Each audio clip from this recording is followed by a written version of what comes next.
Out of the Box continues on Q1043. Welcome, Joe. Hey, good to see you again. And thank you. Please tell us the title of the new album, because you probably say it better than I do. Well, I don't know. I've heard some people say it nice. It's actually Professor Satriani and the Mysterian of Rock. All right, now you got to tell us like how you came up with this title and it's a mashup of song titles on the record. I was looking for, I think there's always that one hope that you've got this one great song on the record that for some reason it embodies the spirit of the entire record, but I really didn't. Every song was going in some different direction, and I couldn't call it like, Asic Vaisel or Andalusia or Diddly a Doo Dad, or, it's like, and I was like, oh, what am I going to do, And so it was actually Mick, my manager, who said, well, why don't you just come up with a really long title, because we had long agreed that titles of records don't really matter so much anymore. Everything's broken up. People rearrange it the way they want.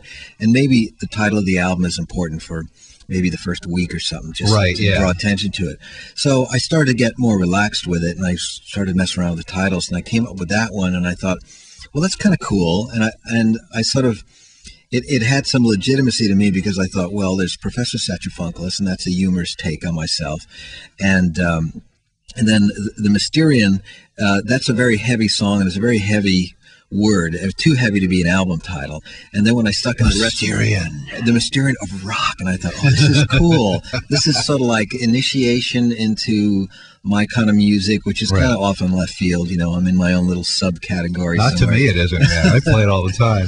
Well, so and I thought, it's got a good sense of humor to it, and it's hard to pronounce. So there you go. Well, so is there a theme to this record, or is it just like, let me just expression, call it this? And it's expression. That was the I keep trying to push the envelope there as far as I can go, and sometimes it leads you down a really a sweet path, with songs like Come On Baby or Out of the Sunrise that are kind of subtle and pretty. And sometimes it means you got to take 7 to 8 minutes and just jam with the guys to get your point across. And other times it's a little bit of a sense of humor, and a wink with like, I Just Want to Rock, it's not to be taken too seriously. Well, I want to talk about that song, because that is sort of like the first single, I guess. And you have a really kind of funny video for that song. I saw it on your website, it's on YouTube and everything like that. But talk about that song and what it means, and where you got the idea for the robot and everything. It just popped into my head like a silly idea, like if there was a robot on the loose and you didn't want to imagine it would be, there would be dire consequences. I figure, what would be humorous consequences, or just good times, So I thought, well, he's wandering through the city. He comes across a park, and there's a small rock concert going on. And he goes up to everyone and he says, "What is your purpose?" Because he doesn't understand what's happening. And they start to yell back at him, "I just want to rock," and that's why they're there. And then he slowly starts to get in touch with his human side. So you have to buy into that. Right. The robot would have one. And then he starts to say, "I want to rock. I want to rock. I want to learn how to rock with you."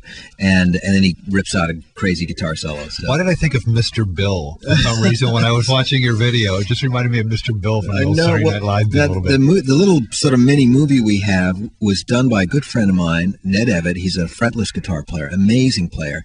And I've known him for years. He's been on tour with us here in Europe many times. And he started to make these little road movies called Roadbot, and we would invariably be in them because he'd be making them backstage and on the tour bus and stuff. And so after I wrote this song, I was thinking, well, you could make a really silly video where you really try to rock out and pose and everything. And I thought, I'm not going to do that. I wouldn't get, caught dead doing that. Well, yeah, you've made a lot of videos that are sort of like your standard type video anyway. So. In the old days, the old MTV videos. So I thought, no, this has got to be funny, but it's got to have a weird twist to it. And part of the theme of Ned's movies is this sort of metaphysical detachment that his little robot has as he's talking to the viewer about his creator, Ned Evett. So I called up and I said, why don't we do one where, you just write it however you want, just show up my house and we'll film for a couple of days and we'll just see what happens. And but it's the same idea, except it's Satchbot. Satchbot.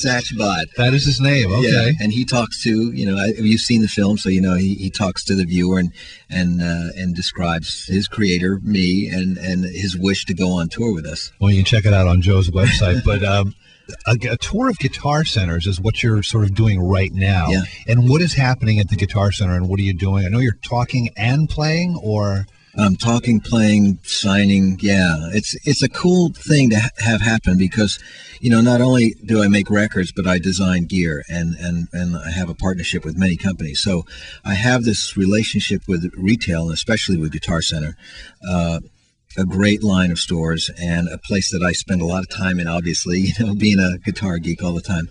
And so it's just one of those moments where I've got about a week and a half before rehearsals for the tour. And we have new guitars coming out on Ibanez. We have a new pedal coming out. I heard about the new pedal, the Vox pedal. Right. Yeah. We have straps from D'Addario. We have pickups from DiMarzio. We have the new microphones from CAD, and they all got together and said, "Let's hit the road," And so it's 12 or 13 of these in a row. And we started in Boston last night. And, awesome. Yeah, so I get to play for about 30 minutes, and it's really cool because I've got these background tracks, and it's like doing a gig where you can really hear everything. Well, you did this for us the last time you came to the station. Yes, that's right. On the last album, and it blew everybody away. It's a lot of fun, actually.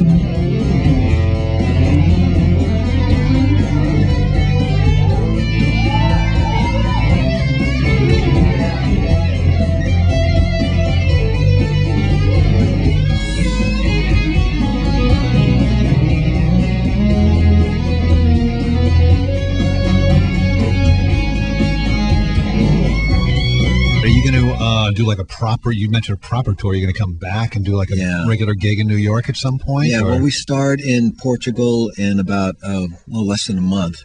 And we're in Europe for 7 weeks. We come back and then we do Australia, New Zealand, and South America and Mexico for about the same length of time. And then by then we're looking at North America in the fall. Okay, yeah. You try and hit Europe in the summer, right? Well, but not too late. The last couple of years, it's been right in the middle of the summer, and it's like, we did shows in Spain where it was 110 degrees at midnight. Oh, yeah, you told me. It was so hot. It does get hot there. So we figure let's go a little bit earlier this time. New and different bass player on this tour than previous tours? Yes. Or some guy you've worked with before? Yeah, Brad Russell, who may be listening right now. He lives right here in the city. And shout out to Brad. And he's a crazy bass player, really amazing. And we're so lucky that we bumped into him because I had never thought about him before, although he'd been working around me in the Bay Area on the West Coast. And I know his brother, Kevin, a great guitar player. And so it was perfect timing. He was available, and we got together with him about a month ago, and it was great. So. Hey, talk about this song that opens up the CD. I think you touched on it before, Mysterion. Mysterion, yeah. Mysterion. Well, I wrote this song on the piano, and it was really, originally I think I called it It's a Mystery. And then as I was convinced that it could become a really cool song, because I'm kind of twisting a Hungarian minor scale and making it sort of rock and roll, which is not very easy, but I started to think the title isn't deep enough. I know it's about something mysterious, but it's got to be deeper. So I started to research the word with some books I had. Then I got on the internet, and then I came across this word Mysterion, which in a nutshell is a Greek word.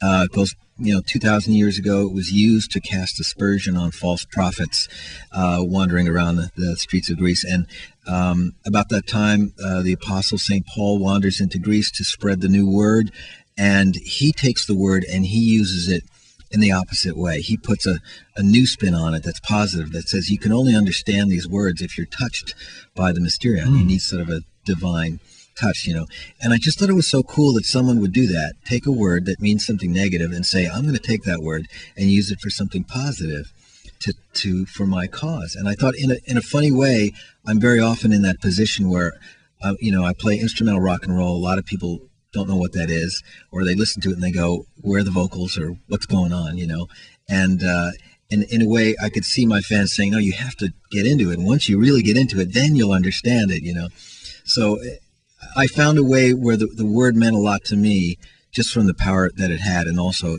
it had this funny tie-in to this unusual career that I have. Well, it's a great song. Joe Satriani's new album, I think I got this right, Professor Saxophonculus and the Mysterion of Rock. Yeah, I like that. In stores now. For more info, go to Q1043.com. Keywords out of the box. Joe, always a pleasure to have you on the show. Thank you very much. Oh, man. Great to have you here. And we'll see you back here soon, I guess, in the fall for a full-on, rocked-out Satriani show.